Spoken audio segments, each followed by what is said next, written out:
الحمد لله حمدا كثيرا طيبا مباركا فيه يليق بجلاله، والصلاة والسلام على حبيبنا وشفيعنا ونبينا محمد بن عبد الله وعلى آله وأصحابه وأزواجه الطاهرات أمهات المؤمنين وعلى التابعين لهم بإحسان إلى يوم الدين وسلم تسليما كثيرا. عباد الله أيها الناس، اتقوا الله تعالى، فإن التقوى خير ما يتزود الإنسان من هذه الدنيا. ثم أما بعد، والله sidaynu ogsoonnahay waxay nagu soo dhow bishii Ramadaan. waynu ku faraxsannahay, ilaahayna waxaynu baryaynaa inuu nabadgelyo inagu gaarsiiyo. markaa waxyaabaha aynu baraarujinaynaa jira bishan ka hor oo aynu ku talagalayno, oo aynu niyadda ku haynayno, oo aynu ku sii diyaar garoobayno, kagana faa'iidaysanayno waqtiga qaaliga ah.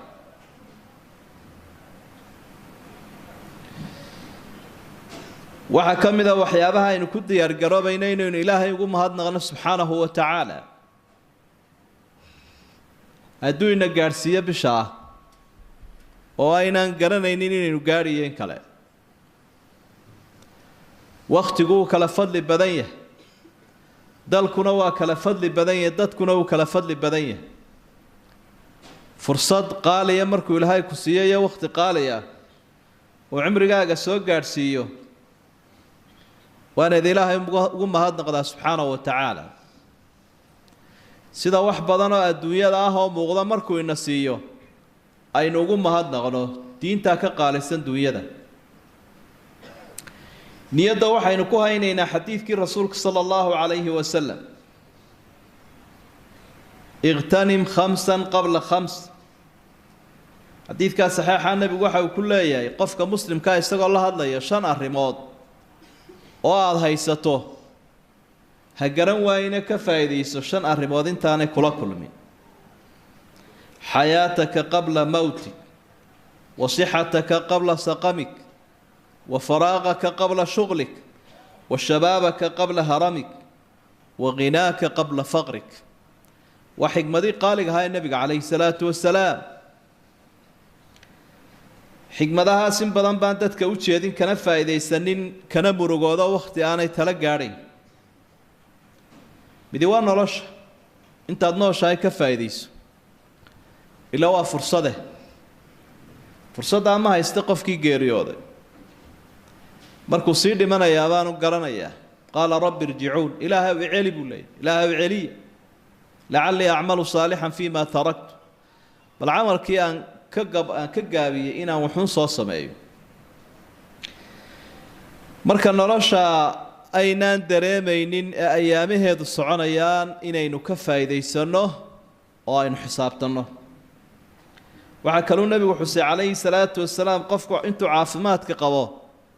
inuu caafimaadka ka faa'iidaysto. cudurku waa musiibo, waa balaayo. wax walba u dhadhan tiraa cudur. cunadaada iyo hurdadaada iyo raaxadaada iyo cibaadadaada intaba dhadhankuu ka qaadaya. diiqad iyo taah iyo daciiftinimuu qofku gelayaa. sacaadadii nolosha raaxadeedii baa ka lumaysa, waa balaayo. marka intaad caafimaad qabta caafimaadka ka faa'iidaysta buu nebigu leeyahy calayhi salaatu wasalaam. wa faraaqaka qabla shughlik, intaanad mashquulinna gacan madhnaantaada iyo jaaniskaaga ka faa'iidayso. aan saxmad iyo aanu ku haysanin wax mashquul la ydhaha. mushkiladuhu ka mid yahay mashquulka. mar walba fursadda kuu soo baxda ha dayicin. sheekaha ku qaadanin, warwareegka ku qaadanin, laakiin ku buuxi wax khayr leh. dhallinyaradana uu la hadlay nebigo wuxuu leeyahy: wa shabaabaka qabla haramik. intaa daayarti waa cimriga intiisa u qaalisan ee u qiimaha badan, waa intuu qofku daayari marxaladda koritaanka uu ku jiro. taana ka faa'iidaysa buu nebigu leeyahy calayhi salaatu wasalaam intaanad gaboobin. gabowga laftiisaaba cudurkiiya. dadkuna waxay ku kala horeeyaan ay ku kala tagaan siday uga faa'iideystaan dhallinyaranimadooda. وقفك صباح مقع كويش إلهي أكتيسة ومدى أكتيسة أدونك آخر انتبه هدول اللي يراني مديس كفاية ديست وغناك قبل فقرك أدونك يسكمه وابتدي انتانو كل عافن أنا العيروبين وحي لهاي كسية كفاية ديست النبي الله عليه الصلاة والسلام وترون واوين عدوا لهاي قرنسيو مركل النبي وحا لو ويدي عليه الصلاة والسلام حديث حسن وترمذي ورينيو يا رسول الله أي الناس خير dadka yaa u fiican oo wanaagsan asxaabtu qofka u khayr badan diin ahaan bay doondoonayaan si ayagu ka u noqdaan nabigu waxa uu man daala umruhu wa hasuna amalu de qofka cimrigiisuna dheer iyo amalkiisuna wanaagsan cimri dheer oo wata amal wanaagsan amalka wanaagsanina kaad adigu wanaag u aragta ma ama ummadu aragta waa ka ilaahay wanaag u ark subhanahu wa ta'ala ee sharcigu wanaag inoogu sheegay ilaahay ka farxinaya marka adigoo iska fahmayba qofka dadka ugu shar badan hadana nabiga waa la sii weydiiyo waxa la yifaa ayu naas shar dadkana ayaa ugu balaayo badan nabigu markaa wuxuu calayhi salaatu wasalaam man daala umruhu wa saa amalu qof cimrigiisa xun yahay cimrigiisa dheer yahay oo amalkiisa xun yahay cimri dheer buu leeyahay laakiin waa amal xun bila barako macna shaqadu qabanaya iyo waxa uu qabtuu sameeyaaba macaasiya idan markaa talada rasuulkana waynu qaadanayna calayhi salaatu wasalaam cimrigu marka waxyaabo ku dheeraada waxa kamid ah qofku inuu ramadaan laylatul qadriga ayaamaha qaaliga inuu ka faa'iideystaaba cimrigiisa ku dheeraada waqafaadkeena waxa kamid ah waxyaabaha inuu isku baraarujinayno inay niyadeenu wanaagsanaato yajib ikhlaas an-niyya niyo wanaagsan oo saafiya inaynu ilaahay la hor nimaadno subhanahu wa ta'ala taqwada gundigeedu waa niyada wanaagsan dadkuna niyaday ku kala tagaan ilaahay baa wuxuu inama yataqabbalu Allahu min almuttaqiin waxa laga maarmaana inaynaan ka mid noqonin ama ku biirin liiska kuwuu nabigu yiri jannaday diidaan jannadii ilaahay oo dadku ku wada casuumayeen oo loo fidiyay ayay dadka qaarkood ka gacan taagtaana yiraahdaan jannada ma doonayno hadii lala yaabo nabiga la weydiiyayna wuxuu rasuulku jawaabay calayhi salaatu wasalaam man adaa'ani dakhala aljannata wa man 'asani faqad aba qofka rasuulka ilaahay ka talaqaata ka dambeeya ilaahay aqbala jannadii waa aqbalay kii kale jannadii waa ku gacan sayro uu diiday kulay tamar baynu bixinaynaa hadalkeena iyo ficilkeena iyo fikirkeena waxa wanaagsan inaynu ku tababarnayno ku soo jahayno way ونعود أنفسنا على ذكر الله في كل حين وعلى كل حال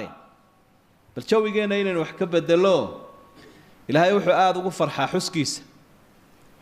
حسكيس وحو أجيها أضون كاسين إلهي حسوسية كل الضو حسية بل مركا وقت كستية مال كستبا حسك إلهي إنو كدين نفتين إنو ويدي دنتا يا شيطان باودي دنه إننا كتب بره يا أيها الذين آمنوا اذكروا الله ذكرا كثيرا وسبحوه بكرة وأصيلا إلهي حس فربضا وحالد والبا شيغا يقلن هري يقلن دنباء معناها وقت والبا هي حالد والبا كان يذكر الله على كل أحيانه عائشة وحي لذا رسولك إلهي صلى الله عليه وسلم إلهي بحسي وقت والبا حتى هتان ظاهرة هين نبي عليه الصلاة والسلام أما نرتا قرآن كمركا ديبو إكتو ضاعاتك أما قيبها عبادة الله ينفريو أريقا كثيرا ذكر يقول راعية قرآن أريقا ذكرا مركو صار ورا كثيرا باسدا بدن لسعوت والذاكرين الله كثيرا والذاكرات أعد الله لهم مغفرة وأجرا عظيما وحي لهاي الراعين يا كثيرا ولماذا وحي ليه ووحسه لن قفكوا لهاي وسهلوا wax sahlan oo tacabiya hawl badan iyo takaaliif badan ba uga baahnay weeye dhikrigu oraha kaliya carabka uu ka yiraahdo isagoo shaqaysanaya isagoo soconaya isagoo hawlihiisa wad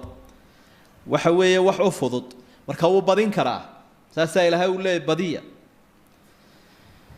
nabigu calayhi salaatu wasalaam wuxuu xusay dadku inay tartan ku jiraan wax lagu tartamana xuska ilaahay baa u fiican قال رسول الله صلى الله عليه وسلم سبق المفردون قالوا وما المفردون يا رسول الله قال الذاكرون الله كثيرا والذاكرات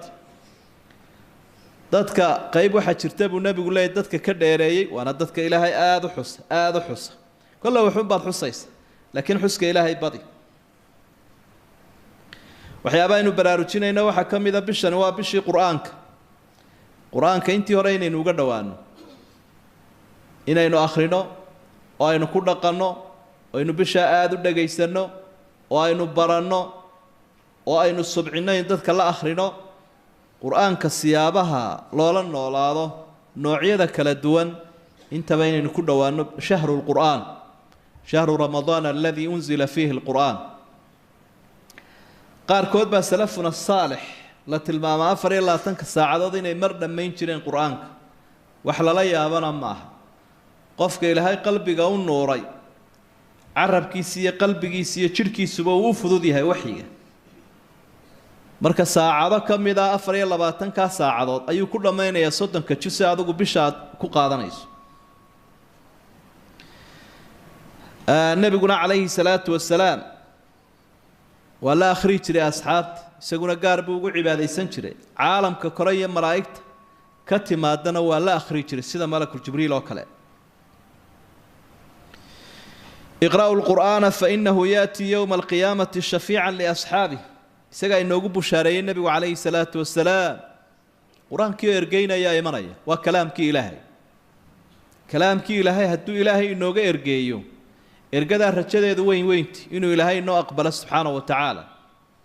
qofkuna maalinta qiyaamaha wuxuu ugu baahi badan yahay wax isagii ilaahay kala dhex galo ilaahay uga ergeeya famaa lanaa min shaaficiina walaa sadiiqin xamiim waa waxa kaliya ay xusuusanayaan gaaladu maalinta inaanay haysanin wax u ergeeya marka siyaamka iyo quraankiiba way ergeynayaan maalinta qiyaamaha fursadan ramadaan dacwadda inuga faa'iideynayna dacwadda oo diinta ilaahay dadka la gaarsiiyo loo sheego loo gudbiyo intaad adigu waxiga ku dhaqantay kadib fursad bay tahay waa dadkii muslimiinta qalbigoodii baa soo jeeda haday miyi tahay haday magaalo tahay haday iclaam tahay haday gurigaaga tahay waxaad isku dayaysaa inaad dadka wax u sheegto wax gaarsiiso hadaanad waxba sheegi karayninna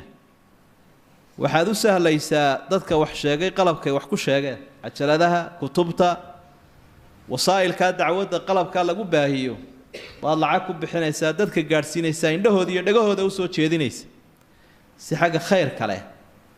aynu dadka ugu jeedino